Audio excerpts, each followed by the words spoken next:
Hi, everyone, and welcome. We're going to go ahead and give folks a few minutes to join, so we'll go ahead and get started in just a couple of minutes.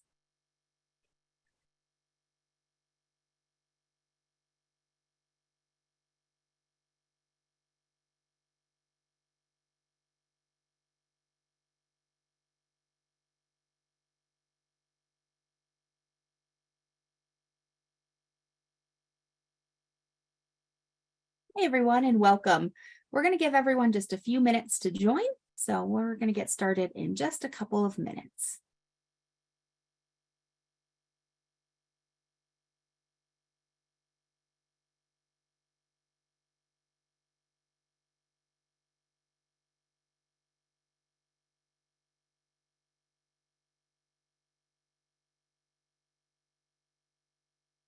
All right, we're going to go ahead and get started. So thank you everyone for joining us today to learn about the Master of Science in Data Science program offered at the University of Colorado Boulder. We will be referring to this program as the MSDS program throughout the presentation. It is that Master of Science in Data Science. My name is Caitlin Rye, and I am the program manager for the MSDS on Coursera program. And I'm so happy to have you all here today.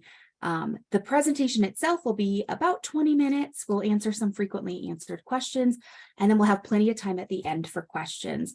So I'm going to turn it over to some of the other people in the room with us today. So Emily, if you want to introduce yourself. Yeah, thanks, Caitlin. Hi, everyone. It's great to have you here. My name is Emily Musumeci, and I'm the graduate advisor for the MSDS program. And I will introduce Emerson. Hi, everyone. I'm so glad you all could join us today. My name is Emerson Earthman, and I am the course coordinator for the MSDS program. And so what that means is I work very closely with our course facilitators to make sure everything in your courses is running smoothly as you progress through the program.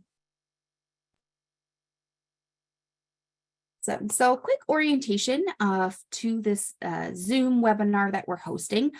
We will be sharing the video recording in a few days, so no need to take notes or anything like that. If you have to leave early or if you're joining us late, no worries. We will share this full recording at least by the end of this week.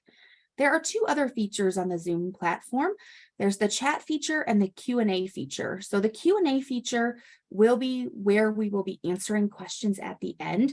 Because we will be going over a lot of those frequently asked questions, we will likely answer your question throughout the presentation. So we do ask that you hold those questions until the end. But for now, I want you to draw your attention to the chat feature at the bottom.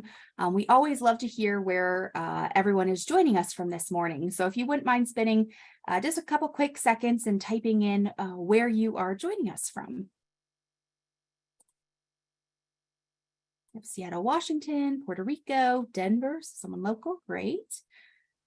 Philadelphia, Sweden, Canada, Michigan, Florida, Pakistan, awesome. New Jersey, Washington, D.C., awesome, awesome. Nova Scotia, wow. So we have everyone joining us from all over the world, which we love to see. So welcome. Thanks again for spending your time with us, whether it's morning, evening, afternoon, wherever you are in the world. We're very happy that you're here and that you're interested in the MSDS program. So moving on, just a quick agenda from what we're going to be covering today. We will go over, like I said, the MSDS degree and some of those key highlights about the program. Then we're going to answer some of those most frequently asked questions that we get. And then I promise at the end, we will have plenty of time for a question and answer session as well. So there's that Q&A feature at the bottom. Please hold your questions to the end and we will have plenty of time to answer those at the end.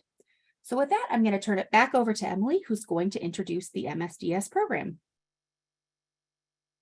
Thanks, Caitlin. Yeah, so before we get into the MSDS program, let's just talk a little bit about CU Boulder. So CU Boulder is a world-class university with over 850 visiting international scholars. We are in the top 30 in the world in education based on educational quality, student training, faculty prestige, and faculty research, according to the academic ranking of world universities. And we are recently ranked number 59 in best global universities by the US News and World Report. CU was founded in 1876, and we're a Tier 1 Research 1 institution that proudly anchors one of the most entrepreneurial technology corridors in the United States. Our faculty have launched over 140 new startups. Our researchers have filed for 1,276 patents in the last 8 years, and 548 inventions have been delivered in the last 5 years, which is really cool. And we count 5 Nobel Prize winners, 5 National Medal of Science winners, and 51 Fulbright Fellows among our graduates. So let's get into what makes the MSDS program unique on Coursera. So we'll start with kind of an overview of this Coursera program and what makes it so revolutionary. A traditional on-campus graduate program requires a rigorous application process typically. But what if I told you that our program has no application? That would be correct. There's no GRE scores that we require, no TOEFL scores, no letters of recommendation, and no application fees, which is really exciting. So really all you have to do is prove that you can do the work and you'll be admitted into our degree automatically, regardless of your background. So you'll just need to simply complete a series of 3 courses with a cumulative GPA of 3.0 or higher, which is a B average, and then you're admitted as a graduate student at University of Colorado Boulder. So that's really the power of performance-based admissions. We don't require any formal prerequisites for this program, but we do recommend that you're familiar with Python, R, calculus, linear algebra. And then after that, you complete the series of 3 courses that I mentioned. We call those a pathway. So there are 2 pathways that you can choose from in order to be admitted to this program. If you're strong in computer science, we recommend starting with the data structures and algorithms pathway. And then if you're strong in statistics, we recommend starting with the statistical inference for data science pathway. If you're not sure what you're ready for and what you want to start with, you can even preview non-credit versions before you start, and we can talk about that in a little bit. So the next thing that's unique about this program is the courses. So in a traditional program, you may be familiar with, each course is usually worth around 3 credit hours. However, in this revolutionary program, courses are focused into smaller pieces, and that's because research shows that it's better to learn in small chunks of information more frequently than trying to understand complicated ideas all at once. So each of our courses is only 1 credit hour. You can kind of expect to spend around 5 to 8 hours per week on each class. The program is 30 credits total, and the 3 credits that you earn from your pathway courses count towards that 30 credit requirement, which is great. That means you're already completed 10% of the program after you're finished with your pathway. And even though courses are shorter, the program still covers the same rigorous content as an on-campus degree. In this program, you'll gain technical competency in many areas of data science, including statistics, data mining, big data architecture, and machine learning. And then you also have the opportunity to apply all of those skills to various areas through the electives. So Coursera really uses mastery learning, which ensures that you're understanding important concepts from one lesson before moving on to the next lesson. So this scientifically proven way of teaching ensures that you actually understand the basic concepts before moving on to more complicated topics. So more about what makes this program unique. In a traditional program, as you may know, there are normally 3 semesters per year, including summer, and each one of those semesters is typically 16 weeks long. However, our program runs 6 sessions per year, and each of those sessions is only 8 weeks long. Most students actually take 3 classes per session and usually don't need all weeks in order to complete a course. It usually takes around 4 to 6 weeks for students to complete a course. And then another cool thing about this program is because it really is self-paced. You can go faster or slower if you want within those 8 weeks. So there's a lot of flexibility. If you did need a break, you could even take off a session or 2 and then come back to the program. You simply need to complete all 30 credits for the program within 8 years.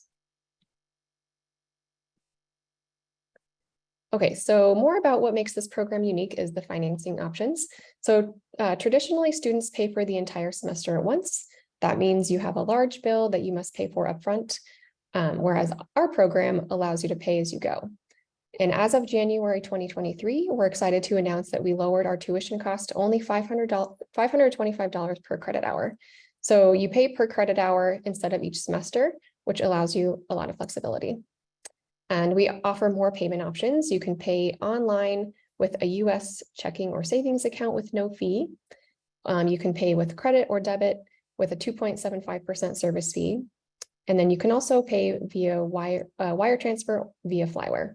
And you can read more about this on our finances page. You won't get course access until after we receive your payment and you complete all your onboarding steps. So it's important to remember to finish all payment steps quickly and be sure to give yourself enough time to finish the course before the end of a session. So what makes this program unique as well? So what do MSDS Coursera students receive? So these students, you'll receive the same diploma. Students in the MSDS on Coursera program earn the same credentials as our on-campus students. There are no designations on your transcript or your diploma saying that this is an online program. You will earn a fully accredited Master of Science in Data Science. You're also invited to attend commencement on campus at CU Boulder during the graduation. It's not required, but we welcome you if you want to join. Students in this program also receive career services. So students admitted into the degree program also receive lifelong access to Handshake from CU Boulder Career Services. Handshake is an online tool where you can network with fellow alumni and where employers post jobs. It even has weekly virtual employer events. You also get resume review services from VMOC. And then after you graduate, you'll join the Forever Buffs Alumni Association. The next thing that makes this program unique, CU policies from the CU Boulder Graduate School apply to MSDS on Coursera students as well. And these policies cover things like course repetition, grade replacement, academic standing, and so on. And then let's talk a little bit about student opportunities. So while the program is offered completely online, there are opportunities to connect with your peers. So in addition to a student Slack channel where you can meet classmates, there are opportunities outside of that. So you can get involved with the Data Science Student Association, which we call DASA, which is a group of students in both the residential and the online MSDS programs. They hold events like hackathon, virtual movie nights, networking events, and things like that. And then you're also able to attend graduation ceremonies upon your completion of the degree, which also give you a chance to come to campus and celebrate your accomplishments for earning your master's degree. So overall, by reducing the time commitment and the number of credit hours per course, students can earn the same rigorous degree without the intense 16-week commitment that traditional programs require. This allows you to have much more flexibility in regards to time and finances. And the flexibility is especially attractive to working professionals who may not be able to commit to heavy course loads for 4 months at a time. And I will pass it back over to Caitlin. Thanks, Emily. So you're probably wondering how all of this works, and it's a great question and one we'll probably answer in the FAQ section as well, but I'm hoping to provide some clarity here and answer some of those questions now. So all courses are online on Coursera. So if you want to just learn the content, you can take non-credit courses there. With a monthly subscription to Coursera, you can watch videos, find readings, and complete labs and assignments. If you'd like to earn credit from CU Boulder, you must upgrade from the non-credit to the 4-credit version of the class. To do this, you complete our quick enrollment form online and pay tuition. Remember that new students are required to complete an onboarding course before they can access the 4-credit content. It normally takes a few hours to complete. The onboarding course does not affect your GPA and it is not listed on your transcript. However, this course is very important because it covers program details, how to access your courses, and all of the policies that will follow you throughout this program. So after you complete the onboarding course, you'll get access to an additional final exam or project in which you must complete.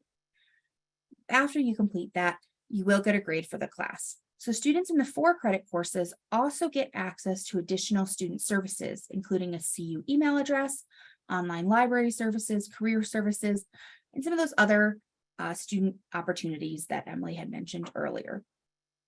You also do get weekly office hours with course facilitators and a dedicated support email where you can get help with questions for your 4-credit courses. You can start with non-credit courses first and then jump right into 4-credit courses when you're ready. Or you can start in 4-credit courses without ever starting in non-credit. It really is whatever option is best for you and best on your situation. So if you're not ready to commit to the 4-credit version courses, we do recommend that you enroll in the non-credit version of that course first. This allows you to find out if the online format is going to work for you. You can also test your ability and practice the skills you need to complete assignments and assessments once you upgrade to the 4-credit version. Non-credit students may earn a course completion certificate and a specialization completion certificate from Coursera, but this does not imply the conferral of credit from CU Boulder, and any non-credit courses and specializations will not appear on your CU Boulder transcript. So moving on into kind of what our learners typically look like throughout this program. And these are just some example students here. So most students are like Muhammad here. So these students start by completing the 3 pathway courses. Remember that you do need to earn a B average or better, and you can choose from either our data structures and algorithms pathway or the statistical inference pathway. Then you'll be admitted to the degree. The 3 credits you've already earned count towards your degree. So you only need 27 more credits before you graduate. The courses are designed to be flexible, so you can complete them in any order. You must take 21 core courses and 9 electives in order to fulfill that 30 credits required to graduate. So if you follow this typical learner journey, you'll finish the degree in about 2 years, and you'll earn the same diploma as our on-campus program. However, this program is designed to be flexible. So some students might need a little bit extra time, like Ryan here. Ryan isn't sure whether he's ready for the program just yet, so he starts in a non-credit course. After he feels confident, he pays tuition and upgrades to the 4-credit version of his course, and the work he's already completed transfers with him. Ryan has a busy schedule, so he takes fewer courses per term. He even takes a break from the program entirely for a few terms when he's especially busy at work. If you take this extended learner journey, just remember that you must complete the entire degree within 8 years. On the other hand, you might want to complete the degree faster. So Linda here wants to earn her MSDS degree as soon as possible, so she takes 4 or 5 classes every term. At this pace, you could complete the entire degree in as little as a year. Ultimately, you choose the pace that's right for you, and you can enroll in those 30 credits in any order and on a very flexible timeline. So moving forward into our courses and curriculum. So here is a list of topics that you'll study in the degree. You can also find this on our website under curriculum. Notice that the topics with asterisks are actually what we call specializations. Specializations are a series of 1-credit courses that are linked together to cover a topic in depth. Most specializations have 3 courses. The goal topics are pathway specializations, so you'll most likely start with one of those subject areas, although it is not required. So moving right along, we're going to answer some of those most frequently asked questions that we get as part of this degree, and some of the questions that you probably also have about the degree. So the very first question that we usually get is the MSDS on Coursera accredited? Yes, it is fully accredited by the Higher Learning Commission, or the HLC, which is the accrediting body for all CU Boulder graduate and undergraduate programs. Remember, you do get the same diploma as our on-campus students. The next question, what if you do not have a STEM background? Great question. So although we do not have any formal prerequisites for this program, we do recommend that you have an intermediate level of both calculus, linear algebra, as well as programming, both in R and Python. So if you do not have that skill set, or if you do not come from kind of a formal STEM background, whether that's education or professional experience, we do have some bridge courses that we recommend taking just so you can brush up on that skill set. So we do have an Introduction to R and Tidyverse course and specialization, as well as an Introduction to Python programming specialization. And we do have a specialization that is aligned with linear algebra and multivariate calculus. If you need to brush up on your stats skill set, we recommend looking at some additional outside resources to kind of fulfill that prerequisite. Ultimately, what we recommend is for you to start in the non-credit version of classes, see if you have that skill set to be successful in those courses. And if you're finding that you're struggling in the content, then go back and take those prerequisite bridge courses to kind of brush up on that skill set in both some of those math skills as well as the programming skills. So one of a great question here is, can you transfer credits into the MSDS program? So right now, the answer is no. So if you have completed courses at another university or campus, those do not transfer into this program. So only courses affiliated with the MSDS on Coursera count towards this degree. We do have some opportunities for you to take outside electives for some of our other CU Boulder on Coursera degrees, including the Master of Engineering in Engineering Management and the newly launched Master of Science in Computer Science. So out of those 9 credits of electives that are required for the degree, you can complete up to 6 of those 9 elective credits with some of those pre-approved courses. So if you have any questions on that, happy to answer that later on. So the next question, which is a great question, is there financing for this degree? So this program is not currently eligible for U.S. federal financial aid, and we don't have scholarships at this time. However, we have been able to greatly reduce our tuition rate, which is now $15,750 for the whole degree.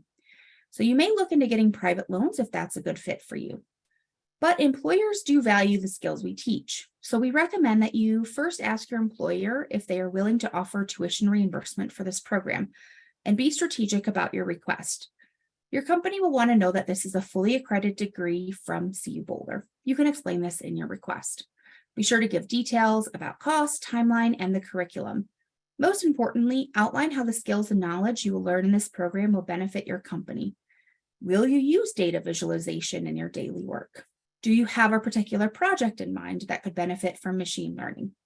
You want to convince your employer that this tuition money will help them just as much as it helps you.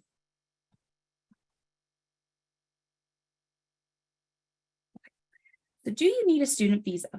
So because this program is fully online, there is no need for a student visa.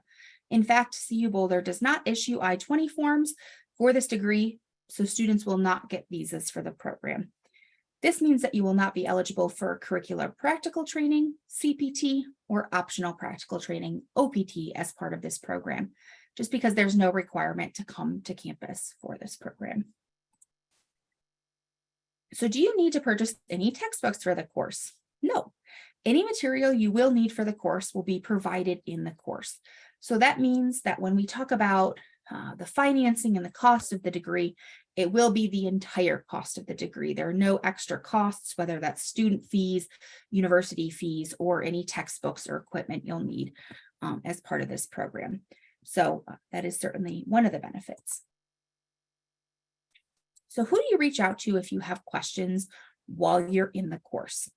Great question. So if you have questions about the content in your courses, we strongly recommend using your best resource, your fellow students.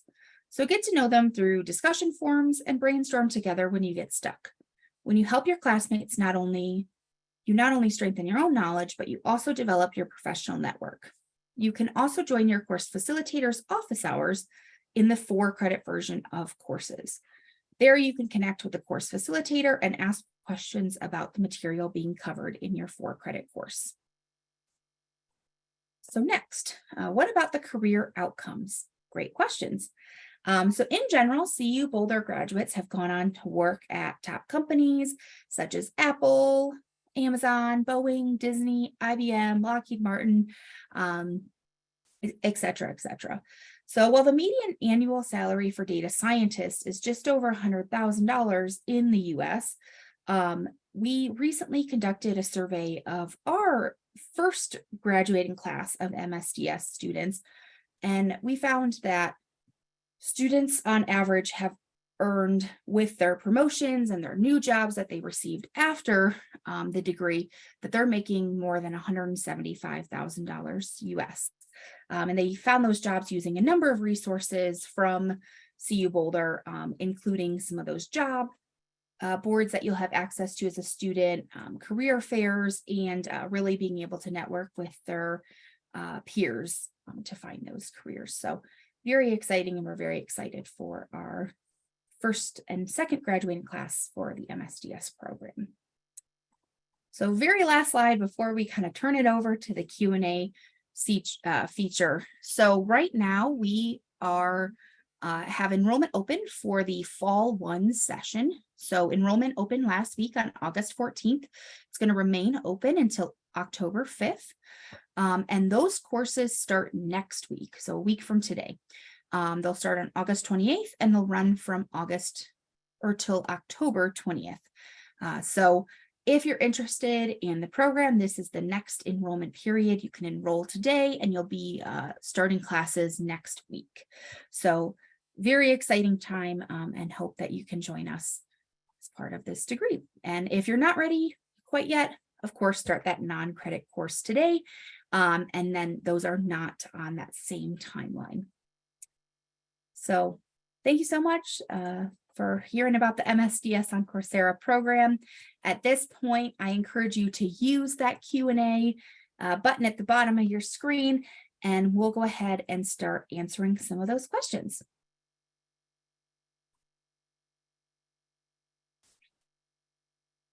Yeah, so let's see here. There is a question in the chat. So once converted to a 4-credit version, does one still need to pay for the Coursera Plus?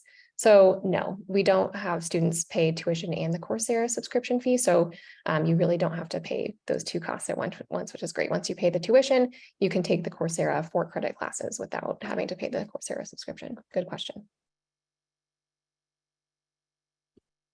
Great. So I see another question in here about, the question is, what percentage of students choose the stats pathway versus the data structures and algorithms pathway? Great question. I don't have the exact stats right in front of me. I think it's pretty equal for the most part. It's really kind of dependent on a student's background knowledge and kind of what works best for them. Typically, if you're coming from more of like the engineering, technical, data science side, and you have more experience with Python programming, we find that students will often start in that data structures and algorithms pathway, just because that aligns more with their skill set and their knowledge level. For students who are coming more from like the analytics, business side, and are more equipped with R programming and some of those math background, those are where students start in the stats pathway. Ultimately, you will have to complete all 6 pathway courses as part of your degree. So even if you start in the data structures and algorithms pathway, you will still need to complete that stats pathway at some point once you're admitted into the program, because that is used as that 21 core credits required for the degree. Okay, I see a couple questions in here about live remote sessions. And so that we will not hold any live and remote sessions, but as Caitlin said, we have our course facilitators who will hold office hours. And so those will be over Zoom. And so you can get a face-to-face interaction with them and they'll be able to help and answer your questions. Great. There's a question here about, does the price freeze the moment you enroll, or will it change over the years? So right now, like we mentioned, our tuition is $525 per credit hour. We do not have plans to increase that tuition. That could change in the future potentially, but as of right now and for the foreseeable future, it's $525 per credit hour. Great. So I have some questions here about kind of career searches and what the university helps with. So we have a student who is residing internationally, and they're asking if the university would help find them work in the US. So the answer is there are some resources available for you. You can attend online career fairs. You can use the resume help with the VMOC service. You can apply to jobs on university job sites. The one thing to note, though, is This program is not eligible for that post-completion OPT, which is usually that work authorization in the US, because there's no requirement for you to be on campus during the programs, and that is tied to that F1 student visa. So you can, of course, use the university resources to apply for jobs, attend career fairs, but there's not that visa component as well. So I just wanted to mention that. Let's see, there was a question about, I lost it now, but the question was, what types of roles do graduates from this program end up in? And we actually have a list of, from some of our most recent graduates, there's a list of positions that they've attained. So for example, some of our graduates are now data scientists, system development engineers, analysts, associate data scientists, supply chain insights analyst, software developer, data modeler, data analyst 3, full stack developer. So just to kind of give you an idea of some of our graduates' jobs now. There's a question in here that says, if I enroll for the fall semester 1 that starts on 8/28, is it possible to take a couple weeks off during the semester for a vacation? Absolutely. So as long as you've completed all of the assignments by their deadline, you can do it at your own pace, and however long it takes you or however much you want to complete before the deadline is really up to you.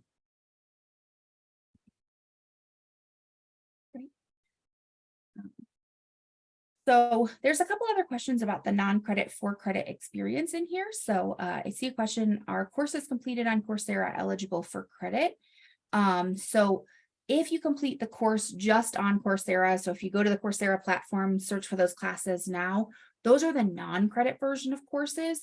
So you do get that, certificate of completion from Coursera, but that is not a for-credit course. So that, does not tie into you being a student at CU Boulder.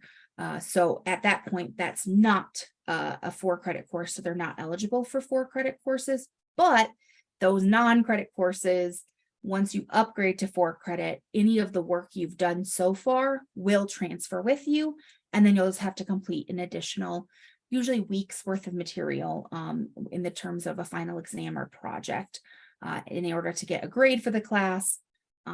So you can make progress in non-credit, but just completing it in non-credit on Coursera does not mean that it is a for-credit course. Great. Yeah, so I do see a question in here about the data science certificate. So the student wants to complete the master's, but is also interested in qualifying their certificate as well. Will you be eligible for the certificate once you complete the courses required for the degree? So yes, all students, if they finish the MSDS degree, they earn the certificate along the way. So they're stackable credentials.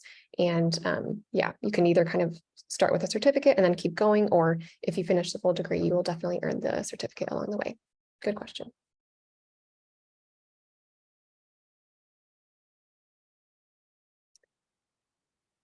See, there's another question in here about the enrollment dates. Your employer said you could start reimbursement in 2024.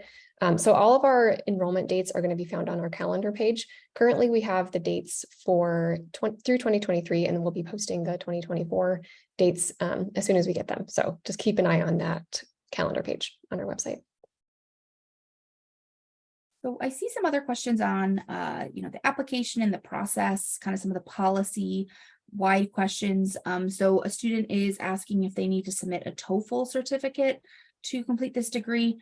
Great question. So because we do not require an application, because we use just that performance-based admissions model, we do not need to have any application material submitted.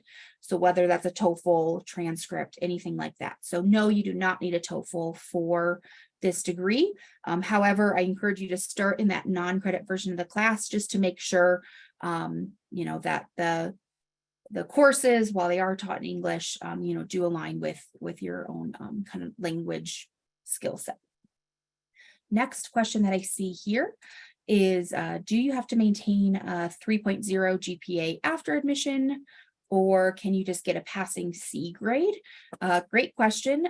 So you do have to have that 3.0 be average to be admitted to the program, and you will also need to maintain a 3.0 GPA throughout your time in the program. If it does dip below that 3.0, you're just on a kind of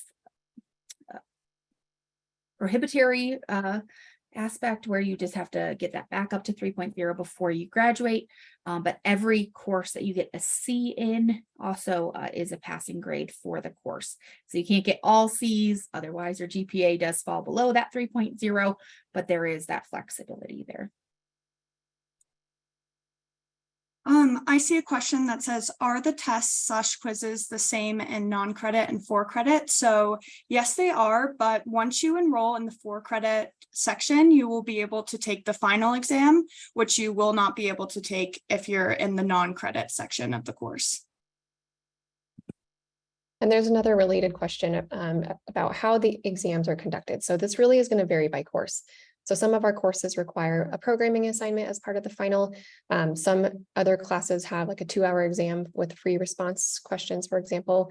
Some of them have peer-reviewed projects where you're going to be grading other peers' projects, and then you'll have other peers grade your projects. And then other final exams are going to consist of like multiple choice questions. So it really varies by class.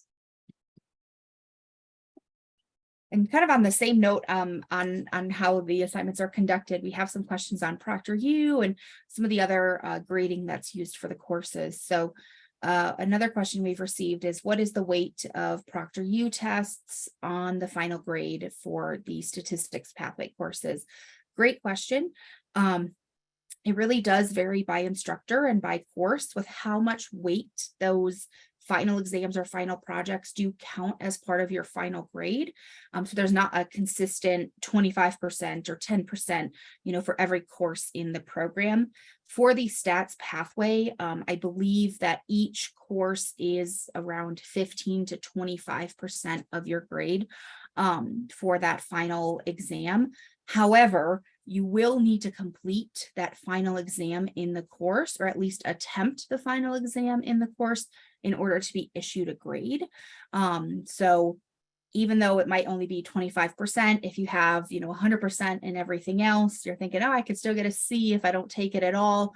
No, you will still need to attempt that grade and that final. And that's in order for you to, make sure that you're getting the grade that you have earned in the course. Another similar question is, are you graded by actual professors or is it all peer reviewed? So there's different assignment types in each course. There's some auto-graded assignments that provide feedback and where to find, the answer and give some clarification. There are peer-graded assignments. And then there are those final exams, those proctored exams as well. So you can rely on those course facilitators if you want, more specific, individualized feedback, but for the most part, it is, auto-graded or peer-graded assignment types.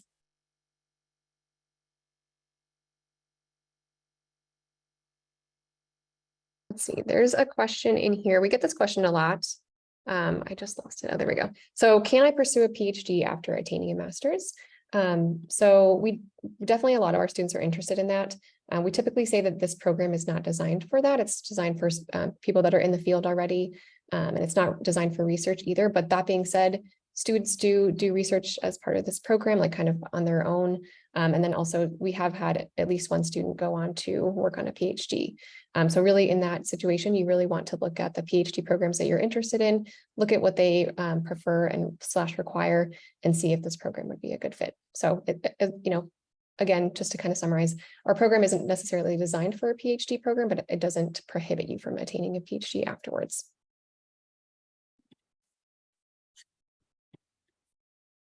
Yeah, some next questions I'm seeing are like the hours per week it takes to complete the course, and what's recommended in terms of the course load. Question someone has asked, is it recommended to work through multiple courses at the same time or focus on one course? Great question. That's really Emily, she's the advisor for the program, so she can certainly meet with you and kind of provide guidance on that and what might work for you. I would say to start, we recommend taking one course just to make sure that you're successful in the course. A lot of times students, it's been a few years, if not, a lot longer than a few years since you've, been in a kind of a formal education and had to kind of train your brain again to follow deadlines and take courses and all of that. So we recommend starting with one. Then from there, usually each course in a specialization builds off of each other. So, within 8 weeks, we've had students complete all 3 courses, but we still recommend as much as possible to do it in a sequential order. So planning on doing the first course in the sequence for the first 4 weeks of the session, and then the second course in that same specialization completing it the last 4 weeks. It's not necessarily required, but that is the way those courses were designed. So sometimes it's better to complete the first course of each specialization at each time. Another question that's very similar to that are the hours per week that students can expect. So someone's asking, does the 5 to 8 hours per week on each course include the time it takes to watch videos, engage with the course content, or is it just the average time it takes to study outside of class electives? So that's usually on average what we find for students to participate fully in the assignments and all of the interactiveness is that 5 to 8 hours per week. It does depend. If you're doing the stats pathway and you're having to, look up materials or participate more in those weekly office hours, that might take you a little bit longer. But on average, when we survey our students, it's about 5 to 8 hours total, depending on the course content. So I see a lot of questions in here about the curriculum, and I'll put a link in the chat so that you guys can look on our webpage that gives you kind of a breakdown of all the classes that we offer in this program. Thanks, Emerson. So there's a question in here. I keep losing these questions. There was a question about if there's a cap on the number of courses that you can take per session. So we do have a cap of up to 15 credits per term, and there are 2 sessions within each term. So for example, going into this fall, the fall is 1 term, but we have 2 sessions, fall 1 and 2. You can take up to 15 credits over those 2 sessions. So you just really want to make sure in that case, if you're doing that, that you can adequately finish those courses with them in that time, just because that can be a lot depending on what else you have going on.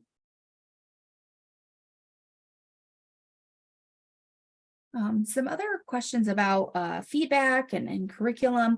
So students are asking how to submit feedback and how is the program addressed feedback for those completing the degree. Great question. We really value student feedback. We provide a lot of opportunities for you to give that feedback, whether that's, about the course structures, course content, or, other things that have come up during your time in the program. This is our 3rd year of the program, so we've really taken, all the feedback we've gotten and really tried to make edits to the courses themselves or the program and resources available to you. So some of those courses we looked at some of those FCQs. So those are things that you'll submit at the end of each session to provide feedback about the instructor and the course content themselves. And we have made some edits there. In particular, our machine learning courses, we have revised the assignment types to be more in line with feedback we were hearing from students in order to be more challenging and to be aligned with what people are seeing in the industry more. So yeah, there's a lot of opportunities to provide that feedback, and we really do, take that and listen to that and make those changes, where and when possible.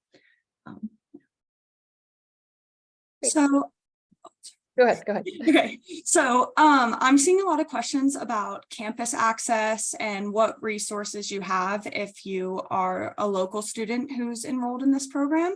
And so CU Boulder is a public campus. So I believe during the hours of 8 to 5, most of the buildings are open. And so if you wanted to go to the library or any of those buildings like that, you are more than welcome to go in. And I'm sure Caitlin and Emily can provide a little more detail on this, but you are are able to go, but you will not get a Buff 1 card.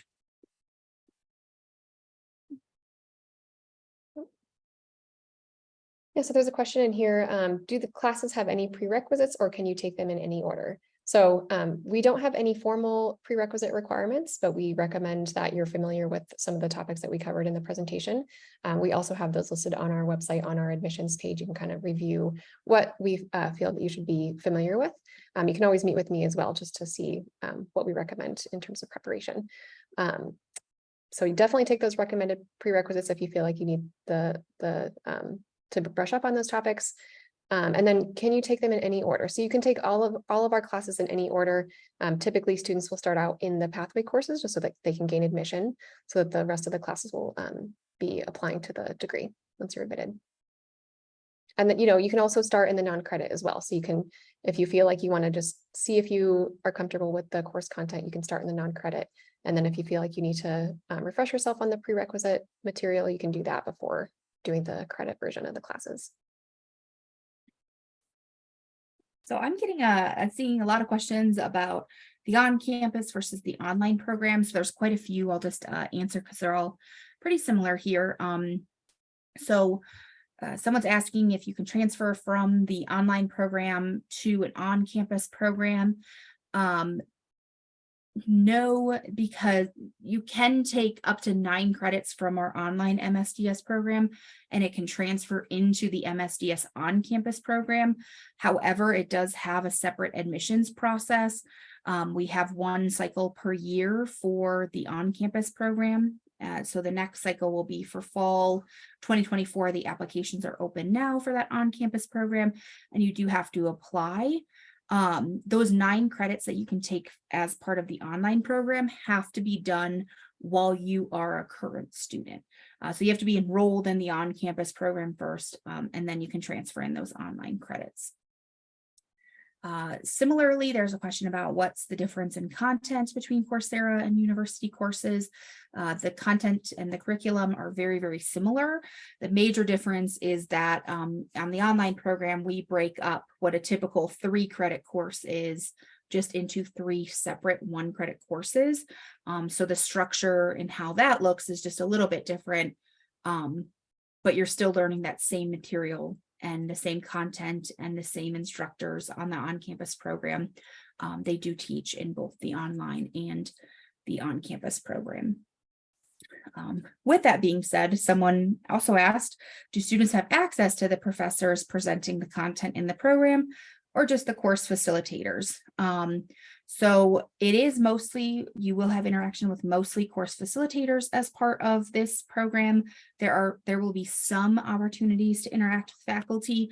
We have some student open houses on campus, and then, at other areas around the country right now where students can have that face-to-face interaction with instructors. But on a regular basis, it will be course facilitators who kind of work as those teaching assistants, where you'll have that interaction with them. One last question, then I'll turn it over, but it's kind of very similar to the on-campus questions that are being asked is, what is considered half-time in order to get student loan payment deferments? So this program, because it's not eligible for FAFSA or federal aid, being enrolled half-time, which is considered 5 credits per term, doesn't work the same because you won't be able to defer those student loan payments as part of this program, just because that is tied to that FAFSA financial aid status in general. And then there was another question about a tax form, a 1098-T. You do get that as part of this program. It comes out and is listed on your student portal in January or February, whenever the normal tax forms get sent to you.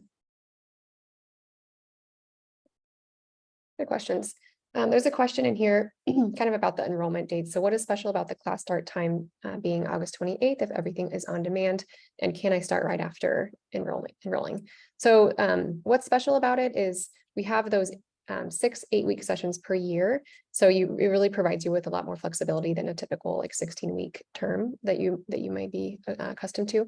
But that being said, you don't have to follow the session enrollment dates if you want to start in the non-credit.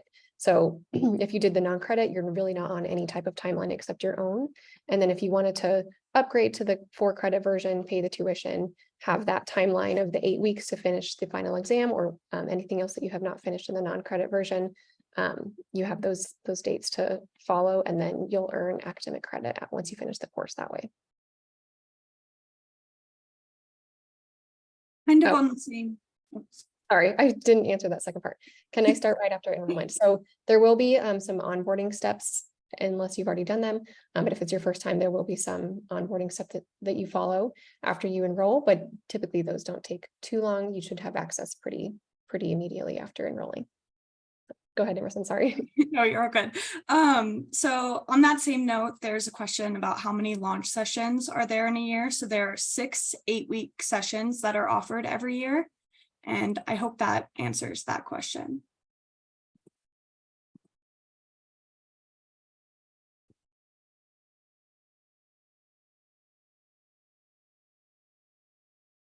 Great. So we're getting a couple other questions here about students who are in their career and they have questions on how that would work for them. Great question. About 90, the last survey, I think, was about 90% of our students work full-time or part-time, whether that's in the field or not in the data science field. So this program is really offering that flexibility for those who work, different hours during the day, because you don't have to attend any live sessions. You can complete that coursework on your own time, really within that 8-week session time frame. So someone's asking if it's going to challenge them, whether they have, experience in the field, or whether they're coming from that very robust STEM background. So that's, a science degree, like an engineering degree or a math degree, or maybe an undergraduate degree in data science. And we have found, through multiple surveys and multiple feedbacks from students that, it definitely does challenge those who are either at the beginning of their career or, have been in the field for many, many years. We do have a portion of our students, I believe it's about 25%, who have over 20 years of experience in the data science field. So they're kind of coming in and learning those, new tools, new technologies as it relates to the field. So it really is, geared towards those either starting out or, have been in the field for many, many years as well. But if you have that question on, if it's going to be challenging for you, I recommend starting in that non-credit course, just to make sure that, it is challenging you in the way that you want to be challenged, because I know everyone wants to be challenged a little bit differently. So, and along those same lines, there's someone asking if they do not have a bachelor's degree, but they're interested in this program. So how will this program kind of help them kind of get that foundational data science skill set? Great question. Once again, we do have a portion of our students who do not have a bachelor's degree, as it is not required to complete this master's. And really that's because you're proving your work in those pathway courses. You're proving you can do it. So, we don't need to see, your past credentials to make sure that you're going to be successful in this program. And so with that, you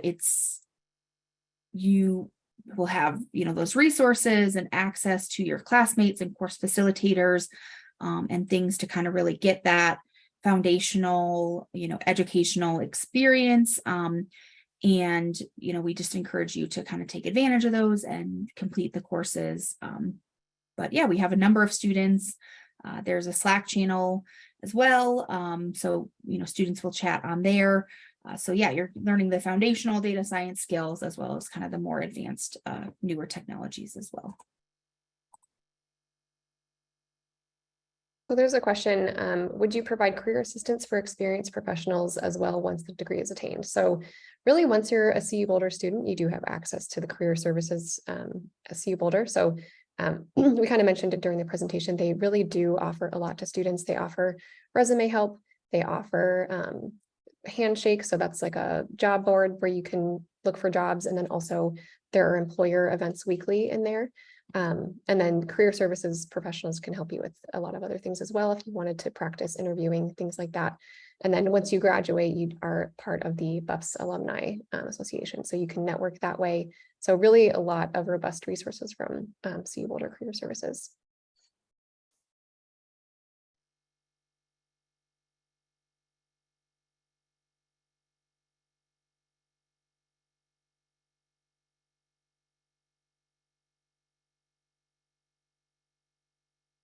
Looking at some of these questions, they're all very great questions. So we have about 5 minutes left.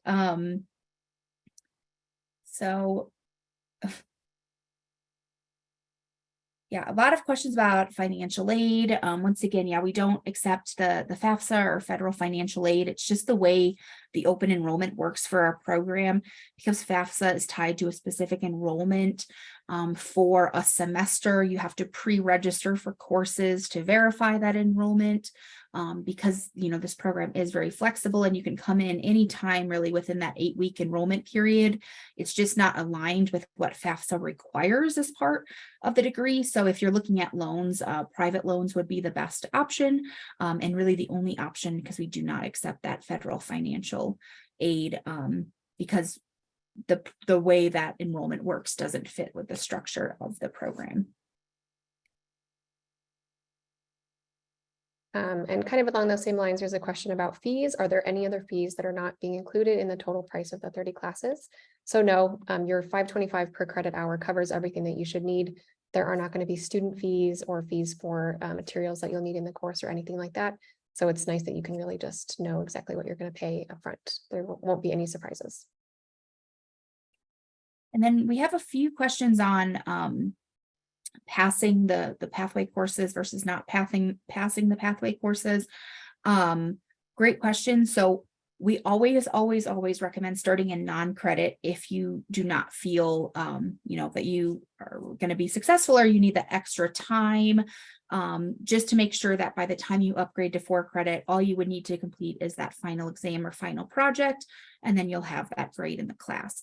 However, we do understand, you're not always expecting to not do well in a course, and life happens and things happen, and that's, of course, okay. And we understand that as well. So there's different policies on grade replacement and course repetition and things like that. But you can replace up to 6 credits of grades. So if you do fail a pathway, it doesn't necessarily mean there aren't other routes to be admitted to the degree program. You can complete those courses again. You can pursue the other pathway. If you find yourself in that situation, I strongly recommend reaching out to us as soon as possible, because the more notice that you have, that you're not going to necessarily be doing well in the course, we can provide those resources and provide those options up front. And really that's, Emily, as your graduate advisor, can kind of direct you in the way that might work best for you based on that situation. So yes, there are definitely possibilities, if you find yourself in that boat, but please reach out, start in non-credit as much as possible, and reach out to us, because we are here to help guide you in that process, and it's never too late to reach out to. And in the couple of minutes left, there's a kind of a similar question on those same lines. So we keep referencing enrolling in a non-credit and credit versions. Is that referencing pre or post admission, or can admitted students enroll in a non-credit version? Good question. So yeah, non-credit or 4 credit doesn't really have much to do with being admitted or not. Like either way, if you're not admitted or if you are admitted, you can start out in either version. It's really kind of whatever you decide is best for you. And admitted students can definitely enroll in the non-credit versions moving forward until you decide to upgrade for the credit. So good question. So that's about time now. So thanks once again for everyone for joining us. If you do have any questions that we weren't able to get to, or you had some additional questions, please feel free to reach out to us at datascience@colorado.edu. I'm putting this in the chat now. And then that way, we will be able to answer those questions there. The recording will be sent at least by Friday of this week, but should be in the next couple of days. So you should get it around Wednesday or Thursday. So feel free to reach out. We're here for you, datascience@colorado.edu, and we're looking forward to hopefully seeing you in our program in a few weeks. So have a good one, everyone. Thank you. Thank you. Thank you.